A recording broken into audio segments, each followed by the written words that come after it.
Well, I made it back, and thank you all so much for your patience while I was overseas. The good news is that I don't have any commitments pulling me away from this desk for the remainder of the year, and I'm really excited to lock in with you all to take advantage of the gifts that the market seems to be teeing up for us this fall. I mean, the charts, some of them are really looking good. From a seasonal perspective, I thought the time I was away would be a bit quiet, but in true 2025 fashion, it was anything but. And we have a lot to catch up on in the macro too, as we have 2 huge weeks ahead. We get PPI and CPI reports this week, which are flipped for some reason, and that is going to be the last major inflation-related metric we get before FOMC next week. Now, market consensus is aligned for a rate cut next week, and an estimated total of 3 rate cuts as of right now. Now, I could see as many as 6 rate cuts, but let's see how things shape up as a bit more time passes.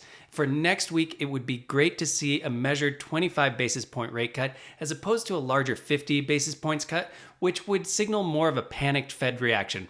I think they know that they are late to cut, but they can't blink now. As rate cuts are shaping up, the dollar is really going nowhere, and gold and equities have been running in tandem, signaling a broad-based hedge against debasement and inflation. Now, looking at historical trends, we would expect a pullback in the major indices within the next week or two. That's just analyzing similar years and similar market cycles. However, if we don't see that pullback, it's signaling an even stronger end to the year than we are already anticipating. So let's get right back into it as we look at the key charts for stocks, commodities, and crypto. Let's go.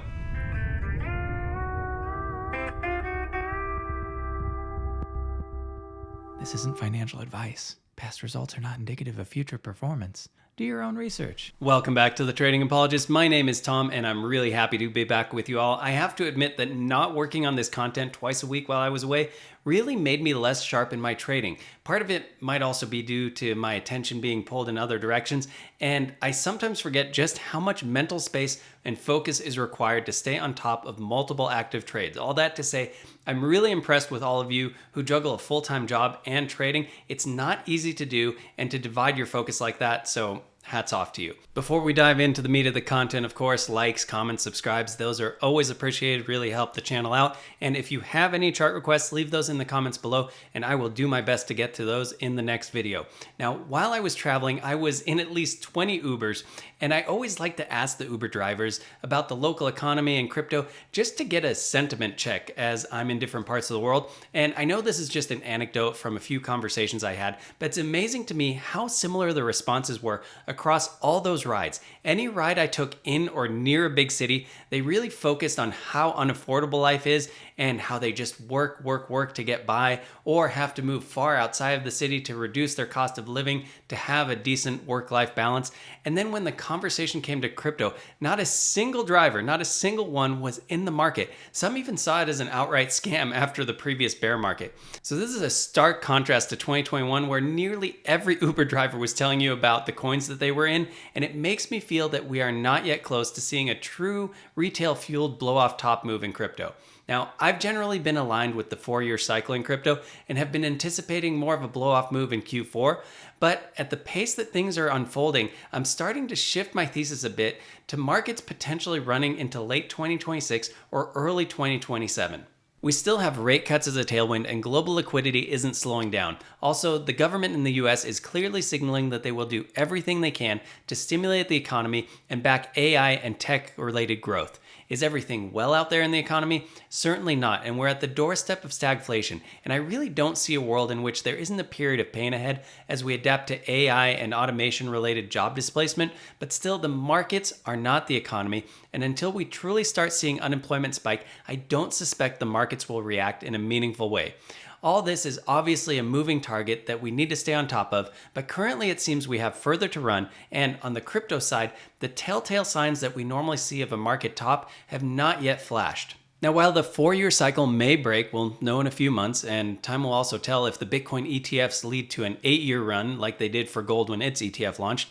2026 and 2027 are still within tolerance for the major 100-year cycle and the 18.6-year real estate cycle, and Bitcoin is coming to the end of its first major 18.6-year cycle. Now that aside, before we get into the charts, I want to flesh out what is happening with both gold and equities running simultaneously. In the spring, I brought up this chart, which is a simple way to indicate if we're in a risk on, risk off, or cash is king style market, and I added one more line. So the basic breakdown is, if we're in risk on, gold is weak and the dollar is weak, then more money flows into stocks. If we're in a risk on or a defensive market, stocks are weak, the dollar is weak, and money moves into gold. And if we're in a cash is king style environment, which only happens about 20% of the time, gold is weak, stocks are weak, and folks move into cash. Now, what we've seen the last couple of weeks with both gold running at the same time as equities is unique, and it really doesn't happen that often. And it signals the market's concern over inflation and shows a broader flight to hard assets. I think the market's concern is absolutely warranted. We've seen that with how much the dollar has lost value over the last few years. And in fact, it's lost 84% of its value against gold in the last 5 years alone. And now the half-life of money is just 10.5 years, meaning you're losing half your purchasing power every 10.5 years. And that's probably only going to accelerate. So the message is be in hard assets until governments can stem their printing or spending habits, and your hard-earned cash is going to continue to melt away if you don't get in hard assets. So how's that for a transition for us to get into the charts? All right, starting here on the S&P 500, and I am really rusty after 2 weeks off, you guys, because I just recorded all the charts with the webcam looking straight at me instead of sharing my trading view screen. So take two, as they say in the movie business. Anyway, on the S&P 500, on the first trading day of September, on the 2nd there, we did break down from this underside support that we had been holding since the 23rd of June, but we quickly reclaimed it, retested it for support on Wednesday, and then on Friday of last week, which is a very volatile day. We made new all-time highs, then retested this for support, and closed in the middle of the range. And you can see for the last 3 weeks, this has been outperforming the NASDAQ. We'll see that on the NASDAQ chart and on the SMH chart as we look at those in a minute. But it was nice to see that broad-based market rally, and today was the first day where funds really started flowing back into semiconductors and back into tech as opposed to that broader-based market rally. If we do still see a pullback in markets, we have lots of support here on the S&P 500. Right here at just above 6,400, we have this high right here from the 31st of July to look back to, and then really almost every 100 points on the way down here at 6,300 to 6,330. This range right here would be our next support. We would obviously be making a lower low at that point. And if we really drop down, I would look to that 6,200 as very strong support, where we found support once, twice, almost thrice right here. And then anything below that, we would have to reassess a little bit, but breaking below 6150 back below previous all-time highs would not be a great sign. But we have plenty of levels of support to look out for a bounce if we do see a correction for some reason. On the NASDAQ, you can see very similar story, how we broke that uptrend right here on last Tuesday, the 2nd of September, but we quickly reclaimed that as well. And this started catching up a little bit, and really today was the first day of outperformance in a meaningful way. But obviously you can see that the NASDAQ has not made a fresh all-time high like the S&P 500, and we still have that high from the 13th of August here at 23,980 to look out for to be reclaimed. Now, if we look to SMH, the semiconductors ETF, you can see how after this massive run from the 7th of April, we have been in a tightening range here for SMH, and we are now in this wedge pattern. You can see we really started picking up some steam at the end of last week, a lot of indecision on Friday, and today that strength came back into semiconductors. I don't anticipate that we're going to break out from this wedge right now, but I could see us tightening up a little bit more, and if this breaks positive, that's going to be good for markets broadly. Even though we want to see a more broad-based market rally to take us into the end of the cycle, we need semiconductors to come along, and maybe they aren't going to carry the same percentage gains for the broader indices as they have in the past, but we still need them to move up to get the markets to move and to get into that euphoric phase of our bull run. Now, if we look at some specific names in the semiconductor space, NVIDIA has been dramatically underperforming the rest of the market. NVIDIA is making lower lows from its consolidation range. And right now, even if we bounce here, I anticipate we're going to find some resistance at $175, which has played previous resistance and, some support here. And interestingly enough, that's also where the confluence model cloud is right now, which we broke into. So often we backtest that cloud before rejecting further. If we do see more of a correction on NVIDIA, the strongest support I would see coming in right around $153, which are these previous all-time highs right here. So that's where I would be looking out to re-enter a position if we see a correction down to that point. If we're looking at stronger performers, and the stronger performers have been the names that we've been talking about, TSM and MU. And starting here on MU, you can see how we retested that high range and we then bounced from the 786 level and now made new all-time highs on MU. So this setup is looking quite strong for this chart. The only thing I regret is not deploying more of my position right here when we bounced off the 618. I only entered about 30% of my position at $104 because I thought this downtrending resistance line that we broke out from, that we would most probably test that for a bounce. So because I wanted to chase that extra 4% and get in at around $100, I didn't deploy my full position. So lesson learned, but I can deploy that elsewhere. And now looking overhead for MU, we have resistance levels at $136, let's say $137, $144, and then the previous all-time high is at $157. And just bringing in some of the price action, the areas I'm getting those resistance zones from are this previous resistance levels right here. And then these resistance levels off these couple daily candles here, and then the all-time high. But really, historically speaking, looking at the VRVP, there is not a lot of overhead resistance for this. So it could move up to retest all-time highs rather quickly. And then I would imagine that there would be some selling at that all-time high range. Looking to TSM, the other name that we have been looking at a lot on this channel. And this, unlike NVIDIA, has been consolidating, but now is testing the highs of the range again. And this is almost looking like it could be just a massive bull flag, which would have some interesting implications of price to the upside. This one, since I sold earlier in the year, I have been looking for an entry. I thought maybe we would come back down to the $200 range at this volume cluster here on a correction. We have not gotten that. So now I need to think about, if we get this breakout, do I chase the breakout play or do I look for other opportunities in the market? And there's always another opportunity. I think keeping that abundance mindset, if you miss a trade like I did with this one, you don't necessarily have to chase it just because it's a name you want to be in. You can look for other opportunities that might have slightly better risk to reward. But still, the PE ratios on this and MU are the best in the semiconductor space.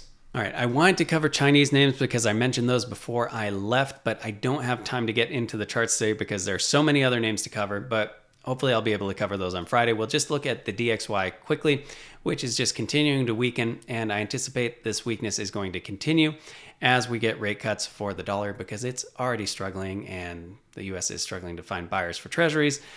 This isn't helping the situation. Anticipate further weakness in the dollar. All right, looking to gold, you can see we had the breakout from this massive consolidation and we blew through our next target, which was 3,600. 4,000 an ounce is our next target overhead. I don't know if we're going to get there all in one move, but this kind of consolidation for gold over this long a period of time is rather unprecedented. And the longer the coiling spring, the more explosive the move. So yes, could we see 4,000, 4,200 by early next year? Absolutely. I think there is going to be a continued flight to hard assets as inflation concerns persist and as the dollar keeps weakening. There's a whole other conversation to be had about the dollar status as the world reserve currency, but we'll get into that in another video. But anticipate more flows into gold, and hopefully that will transition into digital gold as well, which usually lags by about 30 days. Okay, moving on to digital gold, Bitcoin, and as we discussed right before I left, or no, I'm sorry, I just posted this on X. We had those 3 down weeks confirm while I was away, and historically, this leads to at least one more flush low. So I'm still anticipating that. We really haven't, from a sentiment perspective, and in terms of charting, in terms of a true volume climax and liquidation climax, we haven't seen that yet in this correction. We might not get it, like I said, but it would be nice to see to mark a clear bottom in this correction.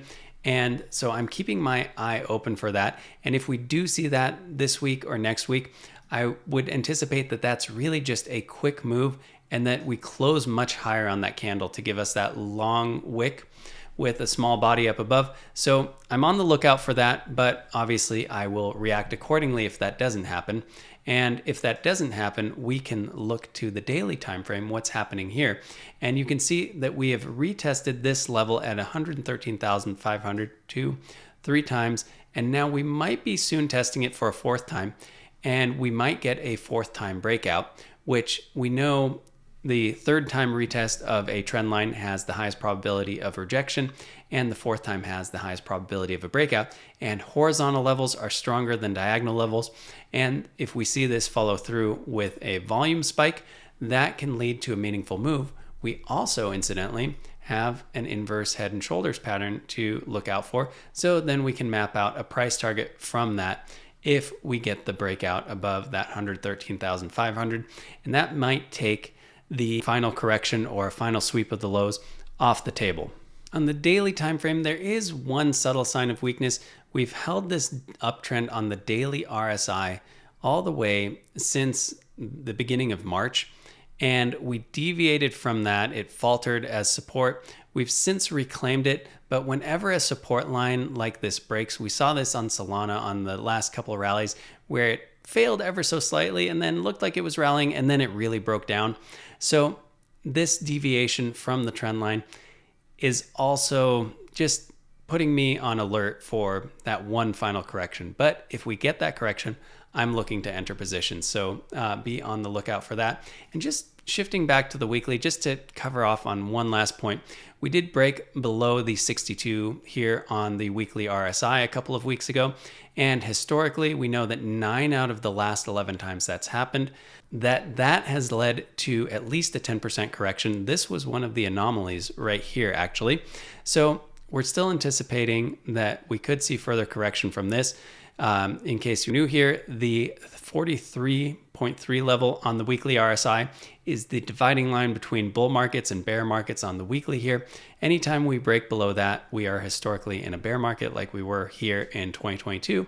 And if we are above that 43 on the weekly, we are still in a bull market. So if we correct further, we would obviously want to see a bounce from there.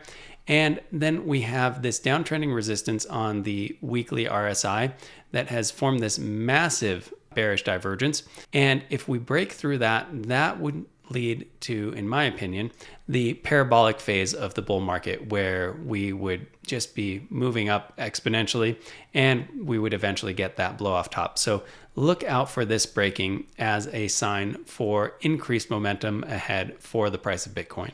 Now, a lot of alts are showing strength, and none more so than Solana. So I'm starting on Solana on my normal trading chart. It's messier than the chart I've used the last few weeks, but I've been trading on this chart while I'm away. So I'll go back to the cleaner chart on Friday. You're just gonna have to deal with the lines for the time being. But we just had this wedge pattern that we broke out from that has a price target up here at $137. And I actually had a limit order set down here that missed by a few cents, and I didn't chase the move. So right now I'm looking to get into a position. And as we are correcting right now, I'm looking for a bounce around that $210, maybe just below. We could maybe get to 209.50 or somewhere around there. I don't anticipate, with how strong this has been, that we would get a correction all the way to bounce back off that trend line. I mean, we could, and I would just keep layering into my position if that does happen. But I'm happy to enter anywhere between 209 and 210 to try to capitalize on this move. And then you'll notice we have this one other diagonal line overhead where we might find some resistance here at around 221 to 222. And this has played resistance, oh gosh, going back to the 13th of May. And I thought we were actually going to get a 4th time breakout right here, but we unfortunately rejected and consolidated in this wedge pattern. But now as we test it again, we will have to see if we can break out from that. And based on the price targets and the overall momentum that we are seeing in Solana, ETF launch is coming, I anticipate that we might be able to do that. And we're really seeing the flows shift from the Ethereum narrative now into Solana, and Solana is playing a bit of catch up. If we shift over to Ethereum in contrast, you can see how it's just been flatlining a bit, but we have been finding good support around that low 4,200, 4,250 level, up to about $4,300. But the one thing you'll notice that I'm really paying attention to is that we've been finding a ton of resistance right here at that 4,000, let's just say $4,500 level. And if we retest that again on the daily, this is a 1, 2, 3, it would be a fourth time retest of that level as resistance, which if we break that would most likely lead to testing all-time highs if we can break past that pivot point. But right now we are just in this very tight consolidation range. There are some good, perp trades to be had even within that range if you're playing with the right amount of leverage. So I actually have a little position right now that I entered at about 4,250 something.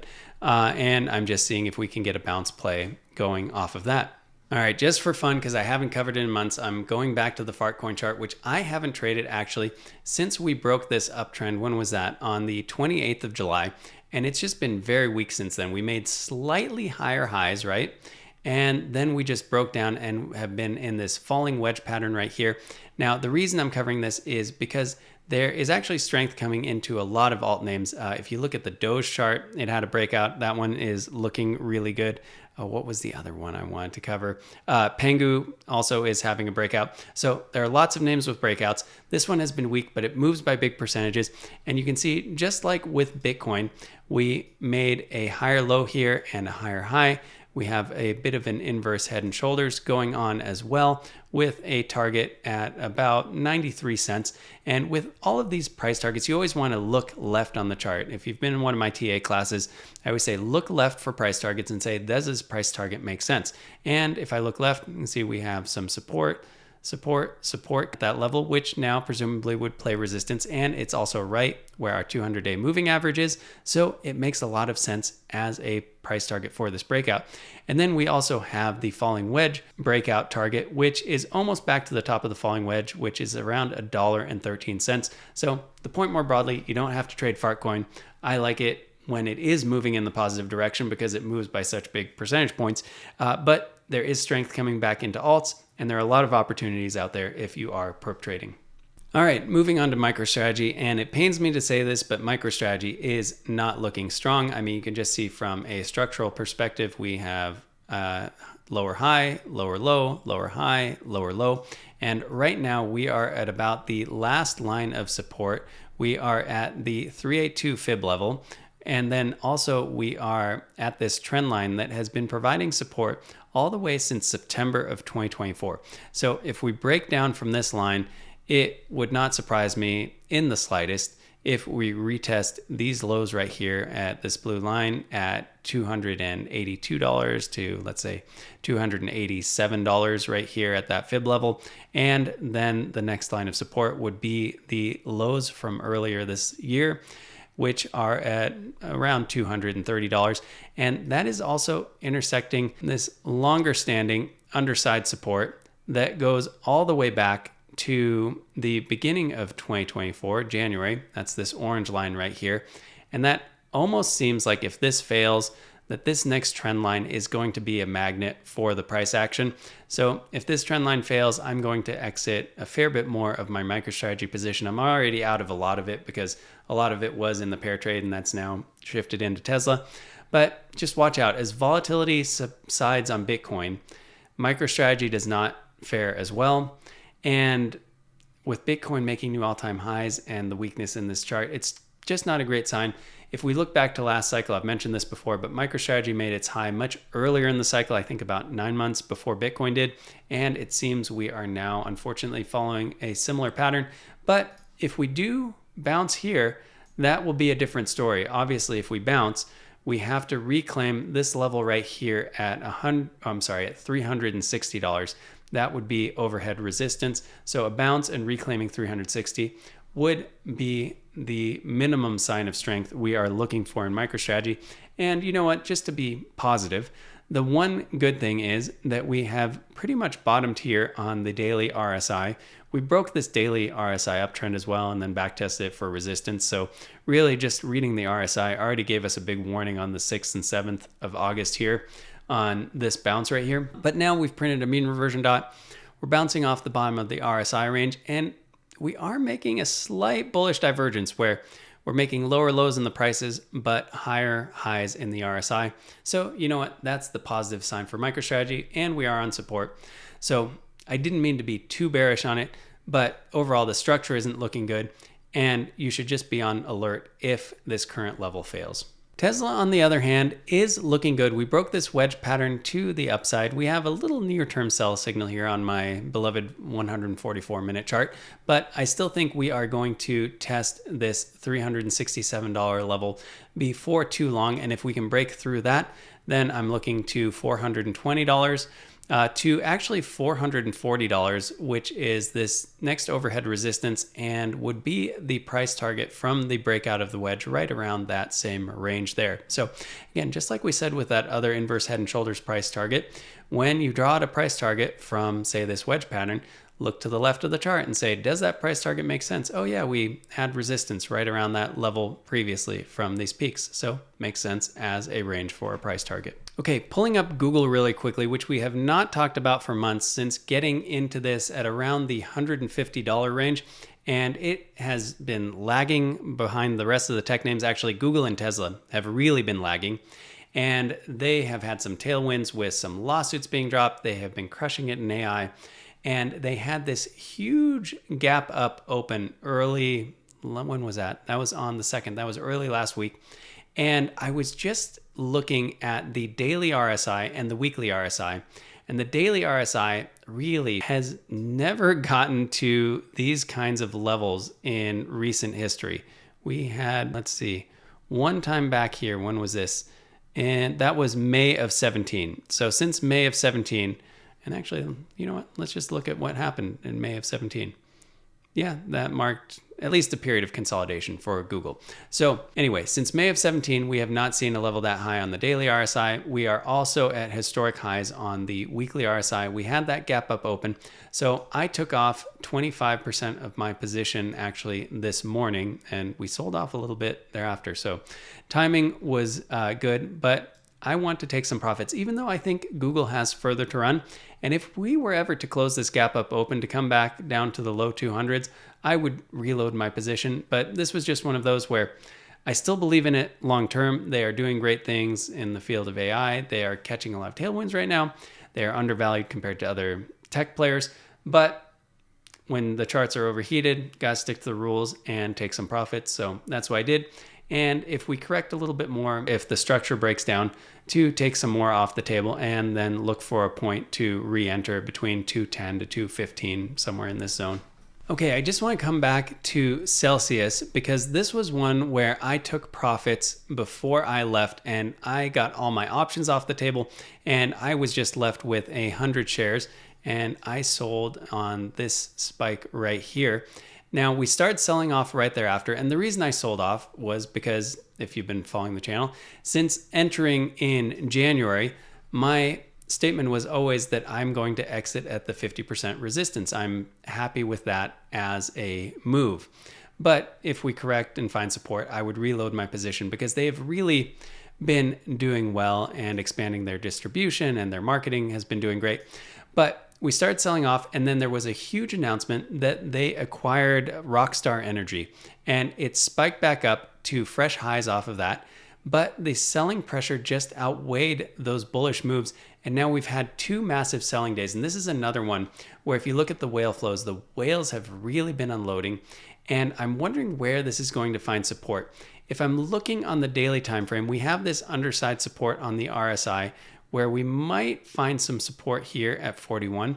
But if this breaks, I'm really looking, this range here at $52, which is the low of this previous consolidation range, is the first area where we might find support. And I anticipate that could align with an RSI bounce right here. If we don't get that, honestly, I'd be looking then down to about $48 for a next level of support. And really, if things got crazy, could this gap up open here close, which would be all the way down at 42? I mean, I would be very happy to load back up on Celsius at 42. But right now, I'm just going to keep an eye on this correction to see how it shapes up. I'm not re-entering anything right now, especially after these 2 massive days of selling. But even the fundamentals are good and the earnings are fantastic. People are taking profits, and that can build on itself and it can cause cascading selling. Now moving over to Hood, which is in a very similar situation where we had a bit of a double top right here at 117.50, and now honestly potentially a triple top. And we had news last Friday after the close of S&P 500 inclusion for Hood, which is a massive tailwind. But inclusion doesn't kick in for 2 weeks. And on average, companies that get included, they see a 15% gain over the next 12 months. I anticipate a company like Hood could see a much bigger gain. So the question right now is, we had this underside support all the way since our April 7th low that we deviated from and then broke down from, then found a bit of resistance on. Now we are just flirting with it. Are we going to reject from this? And if we reject from this, this would indicate a similar setup to Celsius, where whales have been taking profits, and that's overpowering retail buying.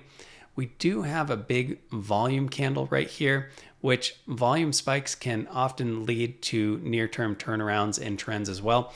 So I'm keeping my eyes on this, and this is one where I still have my Hood position. I sold covered calls when was that? It was sometime in July that I sold covered calls. So, I'm happy to get called out on my position if this keeps running. But if we drop back down, I would buy those back. And if we ever got to, say, this $83 level, I would be really happy to load back up on Hood around there. But we just need to see how this shapes up and if it's going to keep running on hype or not.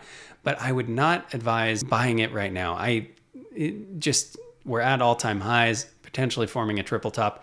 I would never buy at resistance. It's better to react to what the market is doing, even if that means you have to buy at higher prices. But I would just give this some time for the dust to settle and for things to cool off. Now, looking at a similar fintech name here in Coin, and Coin is starting to look interesting to me. We are definitely oversold on the daily. We have a bullish divergence on the RSI. We have mean reversion dots. And if we are just looking at the price action, we had this gap down, and we've been finding really strong support right around that $293 level that we keep bouncing from. Now, I'm wondering, is there going to be some news event or some catalyst that could potentially give us an island reversal on Coin? And that would mean a gap up open. We had this gap down. So a gap up open that has the price action jump to somewhere up here to jumpstart an uptrend, which is a very bullish sign. The thing I like about Coin giving us this clear level here, every time we've been coming down to this level, I've been adding to my position a little bit or to my calls.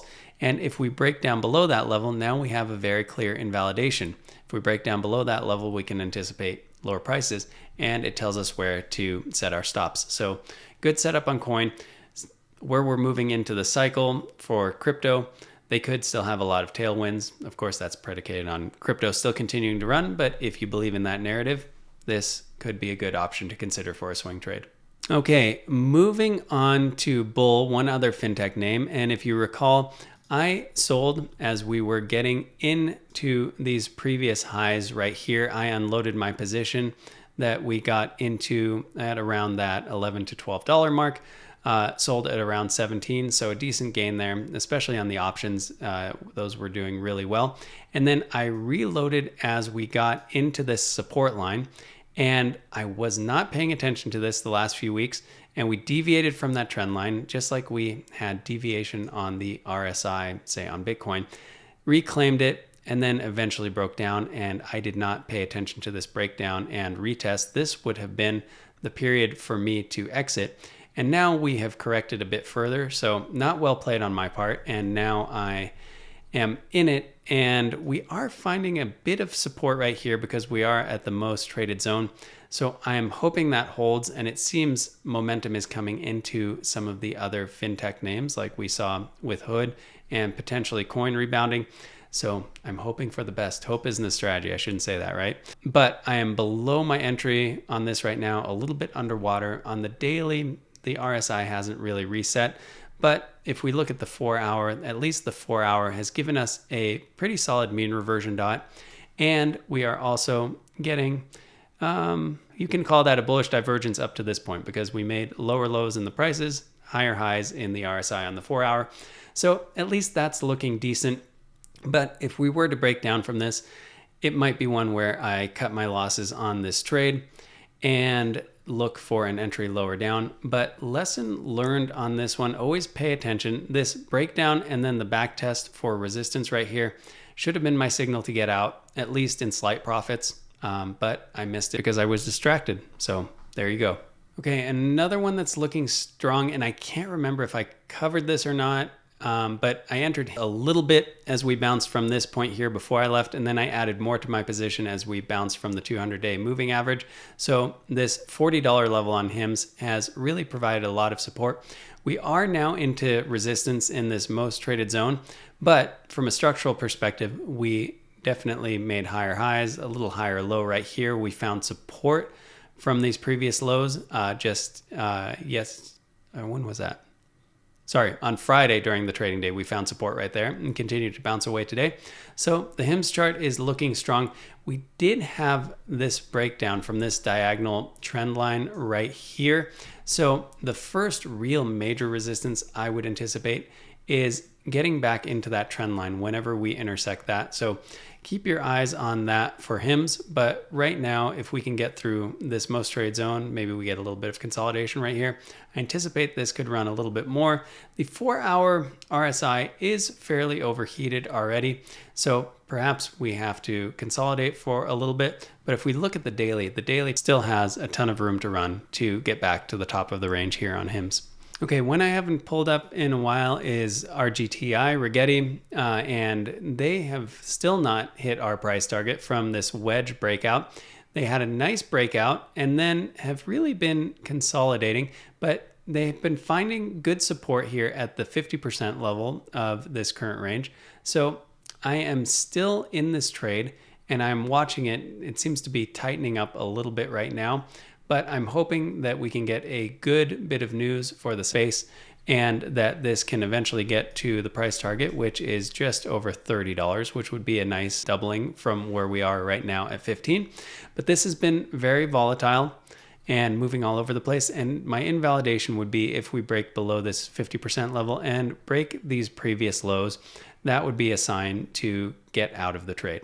Okay, moving on quickly, ASML, which I haven't covered for a bit, but I got into it at the $690 range. And the reason I did that was because it had been in a weeks-long downtrend and we had this ultimate low.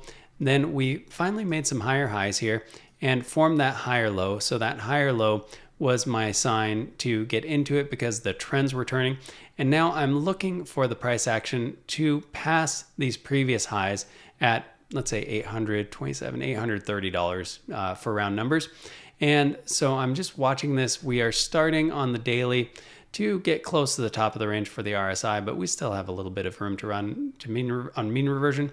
So I'm looking for us to at least get to that $850 level on this swing. And then I might consider exiting my options, wait for it to cool off and see if I want to take another stab at it. But for a swing trade on the options, it has been good so far. NVO is one that I didn't touch on too much, but after this big volume climax low, I got into it at around $47 just with call options. And we got up to almost $58. And now we're struggling a little bit at this Confluence model center line. The daily RSI and mean reversion still has room to run, but if we just pivot over to the 4 hour, you can see the 4 hour got a little bit overheated on mean reversion. So I'm looking actually at the 4 hour chart, and I love the narrative of these Confluence model bands. Right now, I'm anticipating as we correct that we should find support right here at that low $50, $51 level right there. And if we don't bounce, that would be my invalidation to get out of the trade. Wouldn't be a huge gain, but I'm anticipating we might bounce there and then try to break through this previous line of resistance and close the gap. And really the closing of this gap down is all I care about for this trade on my options. This isn't something I want to hold long term. Could hold it long term for a longer recovery, but I want to put my money to work elsewhere. So I'm either going to exit it if we break down or wait for that $69 to $70 price target to hit on that gap close. Okay, so that's it for the charts. If I didn't mention a treasury that we have covered in the past, like CEP or others, that's because the charts are looking crummy right now. There's no better way to say it, and not all of these are gonna make it, but keep your eyes on markets as we move into FOMC next week. While the crypto charts look to be changing to a positive structure, I'm still looking out for that one final flush low to give us a volume climax and a true fear bottom that we really haven't seen in this correction. We might not get it, but history would suggest that it's quite likely, and I'm personally still in 30% cash from the profits I took in July and August, and I'm waiting for the right moment to deploy that. However, if the broader market doesn't correct, we might not see that, and I will have to chase the forthcoming rally, which is always a less comfortable position to be in. I always like buying lower and on those fearful bottoms. But anyway, I look forward to seeing you guys on Friday for the weekly wrap up. I'm sure we're going to have a ton to discuss. Bye for now.